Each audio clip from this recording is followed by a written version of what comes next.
everyone. Welcome once again to the Faces of Business. I'm your host, Damon Pistolka, and we have a special episode here today. We're going to be talking about marketing and business for sale with none other, my partner in crime, Andrew Cross. Welcome, Hey, Andrew. hey, how's it going? Good. Well, we are going to just get right into it. Because we market businesses for sale once in a while. Yeah, the secret sauce. The secret sauce, and it's been something you've been doing for And quite actually some sell time. them every once in a while. Yeah, I sell them once in a while too. Yeah, Yeah, a little bit better than the average. Yeah, yeah, the yeah, averages aren't good. But the real thing that I wanted to talk about today, because when we talk about marketing a business for sale, it's not just throwing a listing up on a site. And I want to get behind the curtain a little bit and talk more about it. Mhm. So let's go back a ways. When you started this 10 plus years ago, doing the business brokerage and selling businesses, what was the real way that people got businesses out to buyers? Yeah. I mean, I don't think the way we do it nowadays. It's certainly changed a lot. But back in the old days, it was advertising. Putting an ad in the paper in the classifieds. Um, Oh, and that then we hurts. That feels so old. It does. I mean, and this was even during the internet times because this is an Yeah. industry that's just slow to change. And trade magazines might, that'd be, but you'd have an advertising budget, but it was definitely an old school kind of brick and mortar type of way of running things. Run the ads and wait for the phone to ring, um, and you hope. But you know. Private equity buyers have changed a lot since then too. They've become more sophisticated. But here's the real trick. Marketing a business for sale too is this is a confidential process. There is a process for it, but people want to sell their businesses, but nobody wants anybody else to know about that. Yeah. And for good reasons, confidentiality. So how do you do that? And that's a real challenge. And you have to be able to market and sell the opportunity, but not necessarily the business, because you just don't see, if people don't put for sale signs in the window of their business, Yeah. that is a recipe for disaster, as we all know, and there's a good reasons why that is. Yeah. To handle it that way. So how do you sell something if you can't tell anybody about it? Yeah. That's a great point. How do you sell something if you can't tell anybody about it in specific? And it is a real thing that we deal with in the industry. So let's talk about, let's back up just a minute though. In a lot of people that are selling their business or having someone sell their business for them may not understand the importance of taking the time at the beginning to develop really good materials around the business. Mm-hmm. Let's talk a bit about that, because you've seen people do it with virtually no preparation or a lot of preparation. And what is the real benefit from taking the time to create the right information for your business before you start marketing it? Yeah, well, I mean, it's critical. It's absolutely critical. I mean, I don't think it's not something you can do off the cuff. And a lot of people come to me, because they never thought about selling their business, but they got a call from somebody, probably one of their competitors. And I want to sell, I'd like to buy your business. They don't know what they're buying. They don't have any idea because, it's all confidential. So, and those people can be good buyers, but oftentimes then our phone rings because it's, somebody wanted to buy my business, but I don't know what it's worth. I don't know if I'm ready to sell. I don't know if he's offering me the right amount. It's all the unknown, right? And that's part of that's the negative of a confidential process is nobody's talking about these things. It doesn't have to be public. This isn't the stock market, where you have to disclose everything, and you don't. And so you have to get behind that and educate a lot so that knowledge is power, and that will get your business sold. And that's where you're doing the homework and doing the marketing materials and the prep work to sell your business. You're selling not your product or your service that you do. You're selling your business, so different customer. Yeah. And it has to be marketed to in a completely different way. You might have the coolest widget in the world that you sell. Buyer cares about that, but doesn't care about that. Yeah. Fees and benefits, all that, that's all good. Differentiation, that's all good. Cost, that's all good. They want to know about that, but they're looking at it from a completely different angle. So it's not about your product or service. It is about the business, the revenue stream, the risks involved, the lifestyle of the buyer, and the fit, professional fit, and the background and experience that they have to own and make that whole transaction successful. Yeah. You said this a little while ago, and I want to bring it up because a lot of people don't understand the fact that marketing your business for sale and how that starts with identifying your ideal buyer is so important, because you kind of skipped over it. It's not like selling your product, but in selling your product, you must understand your ideal buyer, just like for your business. Sure. And that is critical when you're doing that, because then as you're preparing the marketing materials, you understand the kinds of questions that buyer needs to answer. Yes. And again, there are, understanding the buyers, the types of buyers there are, ones that fit into your industry space and expertise, because, 80% of them, people who do venture out and say, I'm going to go buy a business, 80% of them never accomplish that task. So there's a lot of people, for various reasons, a lot of people who are just looking, and will waste a lot of time. And also you'll be giving out confidential information to the wrong people. So the screening process is important. And then the marketing, the approach to marketing the business is very targeted then. So it goes beyond just putting an ad in the paper. Yeah, we still do that. We don't do it in the paper anymore. We put, it's all, there's listing sites and there's all on the internet now, but we can advertise the opportunity for sale. And now, and we can be more strategic about it using social media to find these types of buyers. And, so what is it? What kind of buyer are you looking for? And then understanding what it is that they're looking for. And that's how you present your material, your marketing, your pitch, your offering, your opportunity. Well, there's a million terms for what that is, because you're going to get about 20 minutes attention from these buyers to convince them that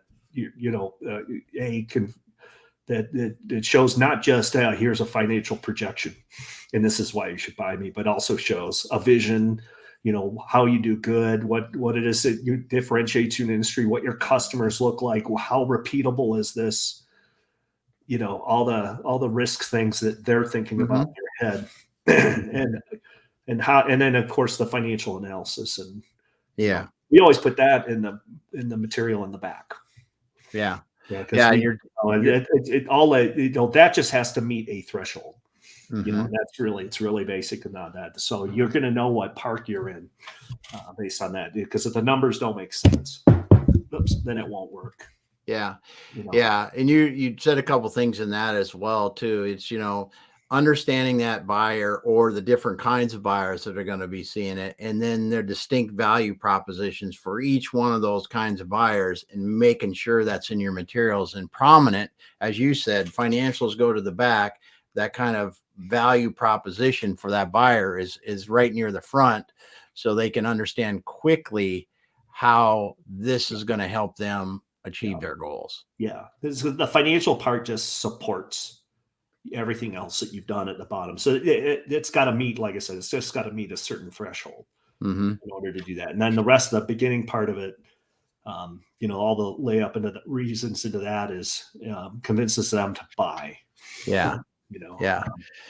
So when we look at selling a business today, well, let's back up just one more time for material, Mhm. because you've shown this distinctly and real effectively when we're talking about this with clients who want to rush the process of creating the material or going to market with a business, Mhm.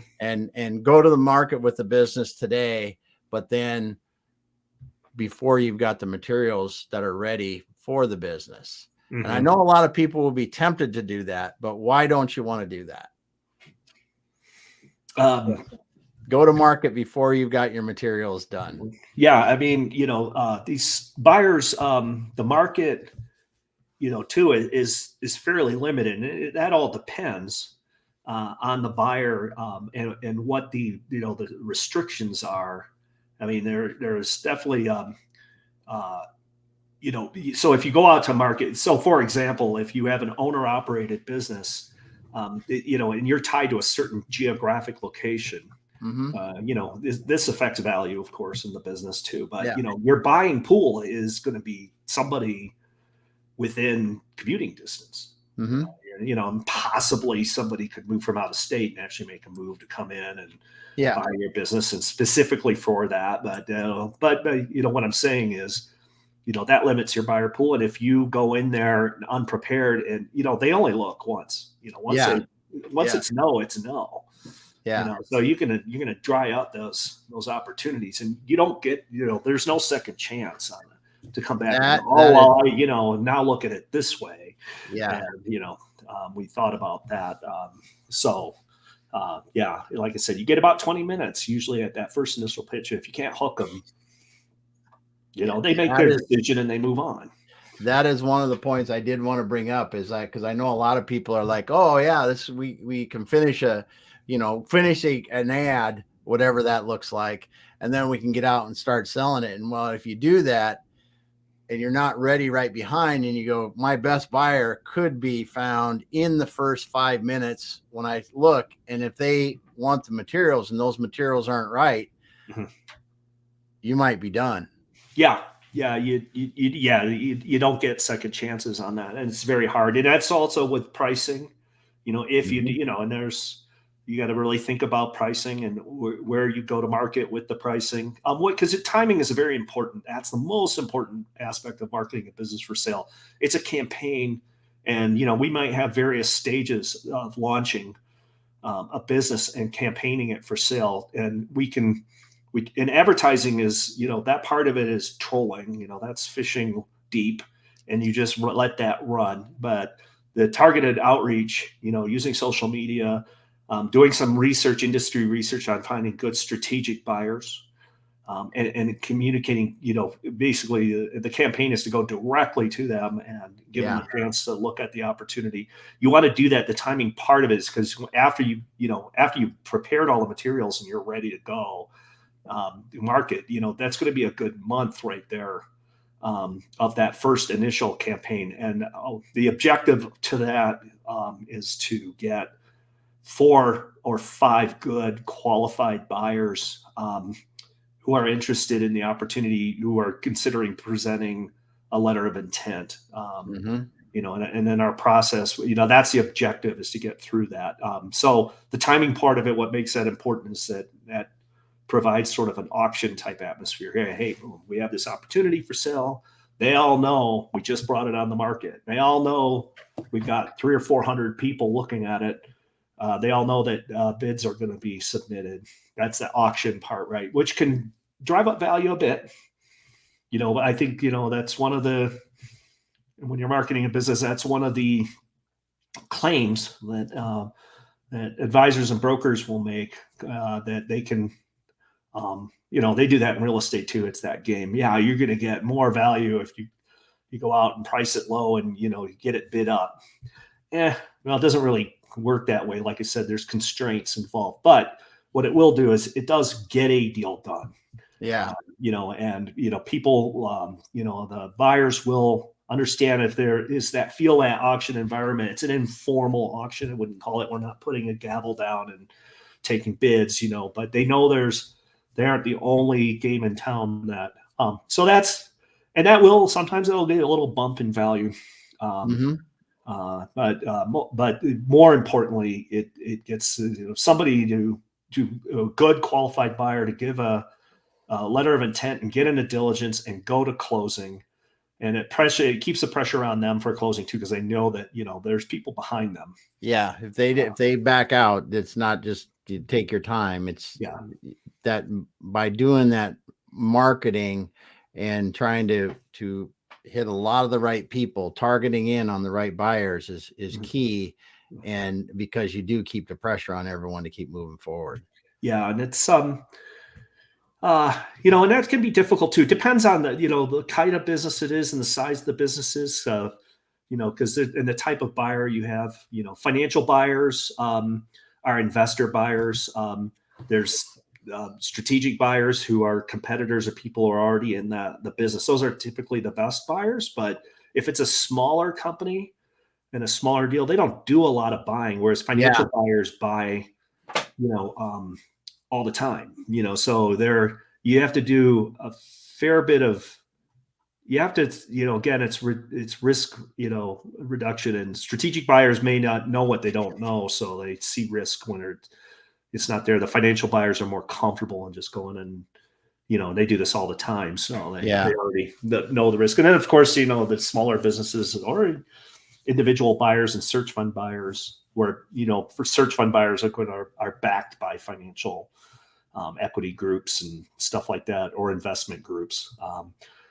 And individual buyers are just, high net worth or, can family funds, and they can do stuff like that themselves. But, and those work out pretty well too, because you have a management team that's looking to come in and replace it. So if you're in that situation, that's it's harder to sell a business if ownership or the management of the company is leaving with it. So it's harder only because there's a smaller pool of buyers available.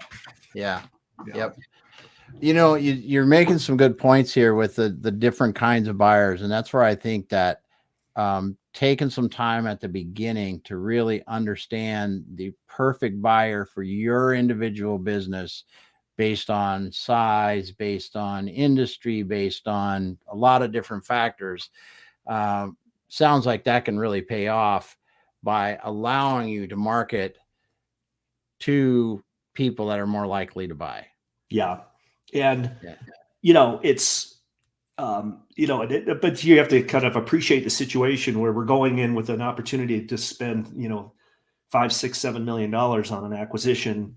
And you're going to a good strategic customer down the road. Maybe he's already got a $25 million but they don't, again, they're not publicly traded companies. So that's a pretty good outlay for them. So you have to really kind of help them how that works, how that really benefits their value of their company. And then of course, how do you fund it?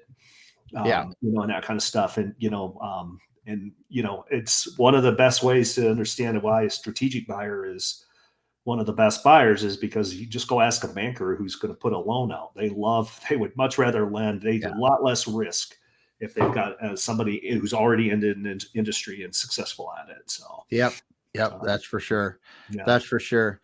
So as you're looking at, selling a business today compared to years ago, do you see that the tools, the resources available now, do you think it makes it easier to sell a business today or more difficult because of so many different options and ways to do it? Yes. Yes. I love that. Love that. It is easier today.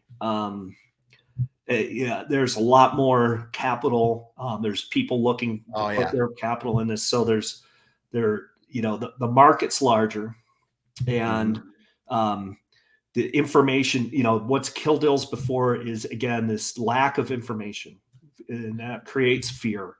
Fear, kills deals. And, and that's why we do this. We want to say, okay, these are privately held. These are confidential transactions. You can't go down to the county and see the tax, records and all that kind of stuff, and the transactions, that are there. But we do have data from that too. And the more with the internet and everything else that's gone on, there's much more data available and resources available to a buyer today than ever before. So that's a positive. But on the negative side is that it's also more competitive than it's ever been to buy a business. So, if you're, and that's, if you're going in and you're competing with, some of these groups, and they have cheaper capital and they can fund these things and that kind of stuff. But so this is something that came up while I was sitting here to listen to talk about this, and it's easier today. We've got more cash in the market today, but it doesn't seem like there's more businesses getting sold today as a percentage. It's still not easy. Yeah. That's just it. And it's like, you think about it and you go, the tools have gotten better. We can get it out to more people, but yet we still come into the fundamental problem of finding the right buyer for a business is still the toughest part about it. Yeah. And through that process of marketing the business for sale, that's all theoretical. That's what we try to do. Is launch it, do a campaign, get 4 or 5 good qualified buyers, get an auction environment, get a solid offer, give exclusivity, and go down to the finish line, close it. That doesn't always happen that way. And, it has happened, and that's great when it works, but it doesn't always. And a lot of times we get through that first campaign, we don't get there.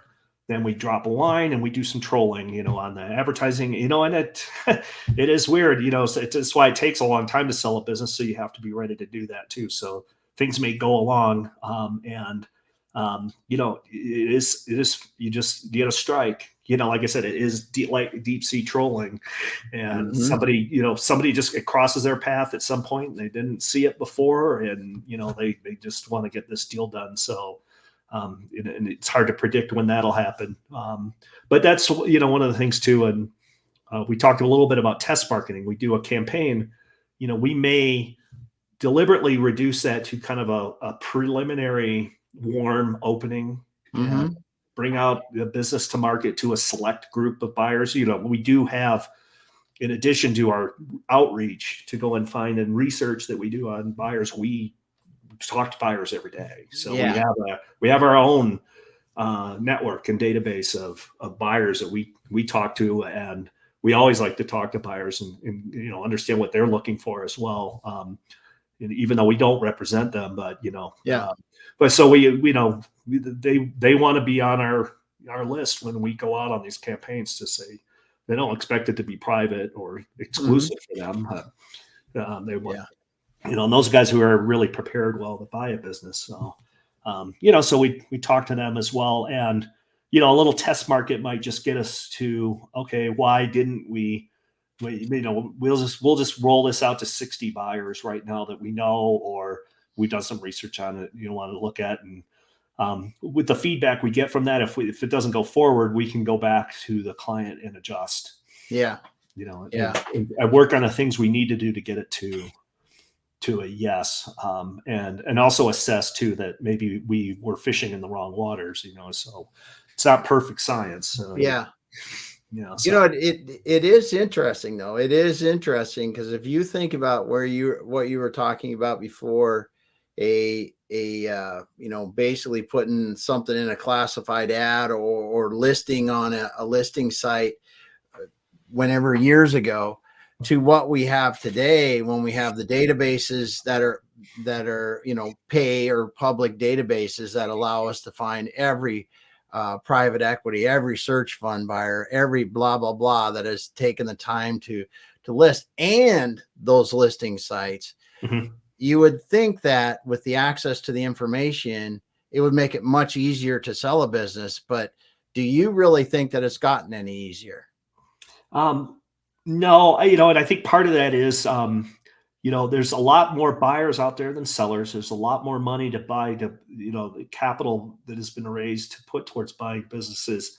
There aren't enough businesses that meet the criteria of those buyers. For one, and there's a lot of different reasons. And that's, of course, when you do your pre-market work, and we do that with our clients too, where we have to assess what that is, and that helps us know where we're going. and preparing the business. Yeah. Yeah. Because you would think based on the way these directories, the websites that are listing now, and we just the information exchange should be easier. So you should theoretically be able to get your business out farther, faster. It comes, like you said, it comes down to buyers are very particular about what they want. And when they have to spend millions of dollars, it adds, that means they're going to be particular about buying what they want, Sure. basically. Sure. So I mean, and if you that look doesn't at change. where acquisition activity is, the higher the value of the business, the less transactions there are, and that just makes sense, right? Yeah. So, businesses business deals under 2 million in revenue at the lower level, there's a lot of them. There's a lot of activity there. And some of it's, just merely buying assets and, moving money around because, there isn't a lot of value in some of those businesses. But there is a lot of them. So there's a significant amount of volume. And as you go up the food chain, as it were, the bigger the company deal gets, but, I was just talking, we were just at an M&A conference. I mean, a really good buying group, private equity group manager, I was talking to him and he's been coming to our conference. This is where our brokers all hang out. And he's been a sponsor there and he spent significant source development to try and find deals, but and he's one of the bigger ones, the better ones, a good buying group. And they've been with our group for 15 years and they've sourced 17 deals. Yeah. He thinks that's great. That's a lot of deals. Yeah. So, we're just not a lot of high volume. There's just not a lot of businesses that meet the requirements for the buyers. Right. Yeah. And in some cases, that's back to the sellers, again, preparing your material. Yeah. To have something, you can't just, it's not, you can't put lipstick on a pig. Yeah. But if you want to get the money like that too, then in your business plan needs to be, you need to, talk to those buyers. They'll talk, they'll show you exactly what they want to buy. So then look at yourself and just say, how close am I to that? Yes. Yes. That is one of the things that being turned down by a few buyers will give you what you need to know that you need to fix in your business if you are not successful in selling it. Yeah. And that will do that. Well, they're all for it because, their objective is they want to buy your business, but they want, so if you go back and get to work in your strategy, like you said, this is part of it. That's what's integral to Exit Your Way. It's just like, think about this ahead of time, but if you can get to here, then you can be that guy or that person that, sold their business at an 8X or 9X and lived, happily ever after. Yeah. Yeah. That's for sure. And learning that, preparing, and then the proper process and marketing and for the sale of that business to connect the right buyers to the opportunity is really key. Yeah. Well, I tell you, that's one thing I just wanted to add to that too, is the buyers too are happy to pay more. Yes. Yeah. Happy to pay more. They don't want to be in the discount. Okay. I love that. I had a bumpy road here in the past. I lost my marketing, executive, whatever reasons. Okay. So I'll sell it to you for this instead. That's not how they operate. They don't discount for, the warts that, they have on it. They would much rather pay a higher multiple for a solid, management team that comes through and all these other factors that involved. And, and I think we're doing a deal like that right now where we're actually merging, several small companies together because individually they would, the buyers, they wouldn't even pay at all for them individually a la carte, but together, when they put them all together, they're happy to say, even though that would be cheaper. Yes. Right. It would be cheaper for them just to buy up all the $1 much less money. But they would rather pay more than to have them all rolled up together and operating with a good operating management team, because that's what they're looking for. Yep. That's a good point. It's a really good point to talk about too, is that buyers want to pay the money for it. They just don't want to pay bad money for anything. Mm-hmm. Pay money for anything bad. There we go. I'm saying it right. And that's a key thing, because in marketing your business, you can't just say, well, if we had everything fixed, we'd be worth $10 million. But since we don't, we're going to sell it for 7. Yeah. That's a no. You won't get Yeah. it sold that way. Yeah. And, that's that, it's a zero sum. It just means your deal's probably not going to be done. But again, those kind of things, it's not like they have to be completely fixed. It's just that, that's about disclosure and about awareness. Everybody has these kind of things, if you can prove it's just a temporary thing, or, we know this happened, we're doing this, and this is our action plan. This is our projections from that going forward. Then you can still sell your business. So it's not, not the end of it. We all dealt with the COVID bump. Exactly.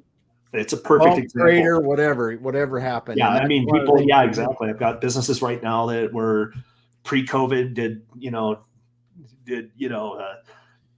boom, 20%, boom, had a really bad year and then back up. Now they're trending. They've actually recovered and now are trending up, recovering and going past that.